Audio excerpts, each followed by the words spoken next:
नमस्कार मंडळी, चला तर मग आज आपण मुलांच्या आवडीचा एकदम कलरफुल चटपटीत असा नाश्त्याचा प्रकार पाहणार आहोत। दिसायलाही छान आणि खायला सुद्धा छान। 2 चमचे मी तेल टाकून घेतलेला आहे कढईमध्ये। त्यानंतर आलं आणि लसूण आहे ना, तो बारीक कट करून घेतलेला आहे, तो टाकलेला आहे। त्यानंतर हिरव्या मिरच्या टाकलेल्या आहेत। तुम्ही जर लहान मुलांसाठी करत असाल तर हिरवी मिरची म्हणजे स्किप केलं तरी चालेल। त्यानंतर मी कॉर्न घेतलेले आहेत, मोठी वाटी भरून कॉर्न टाकलेले आहेत। त्यानंतर बारीक कट करून गाजर टाकलेले आहेत। ते आता आपण व्यवस्थित परतून घ्यायचं आहे। त्याचे कलर चेंज नाही होऊ द्यायचे आहे, आपल्याला व्यवस्थित परतून घ्यायचं आहे। आणि त्यानंतर आपण शिमला मिरची टाकून घेऊया। शिमला मिरची पण मी 1 वाटी टाकलेली आहे। तुम्ही बघा, मुलं ना शिमला मिरची गाजर वगैरे खायला कंटाळा करतात, त्यामुळे जर अशा प्रकारचा नाश्ता बनवून दिला ना तर एकदम आवडीने खातात मुलं। त्यानंतर मी 3 ते 4 लवंग टाकलेले आहेत। छान असा फ्लेवर येतोय लवंगचा। परत आपण 1-2 मिनिट परतून घेऊया। त्यानंतर मी थोडासा चिली सॉस टाकलेला आहे, ऑप्शनल आहे, आवडलं तर टाका, नाही आवडला तर नाही टाकलं तरी चालेल।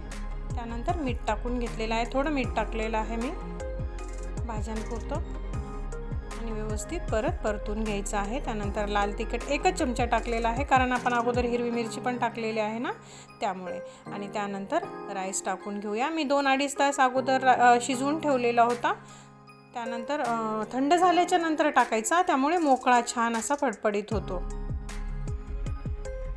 आणि व्यवस्थित हलवून घ्यायचं आहे। त्यानंतर चवीप्रमाणे मीठ टाकून घेऊया।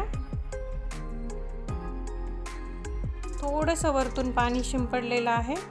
तुम्ही लहान मुलांना टिफिनमध्ये वगैरे देण्यासाठी ना हा नाश्त्याचा प्रकार छान आहे, एकदम मस्त लागतो। कारण थंड झाल्यावर जरी खाल्ला ना तरी हा राईस छान लागतो।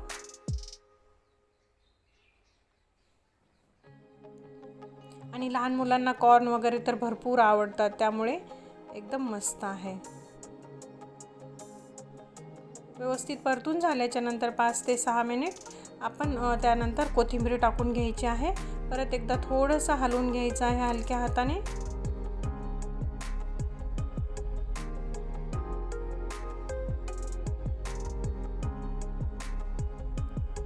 आणि त्यानंतर तुम्ही गरमागरम सर्व करा, मुलांच्या टिफिनमध्ये द्या, काही हरकत नाही, एकदम मस्त लागतो।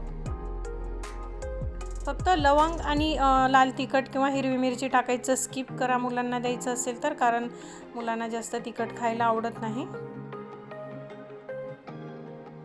किती सुंदर आणि कलरफुल झालेला आहे बघा।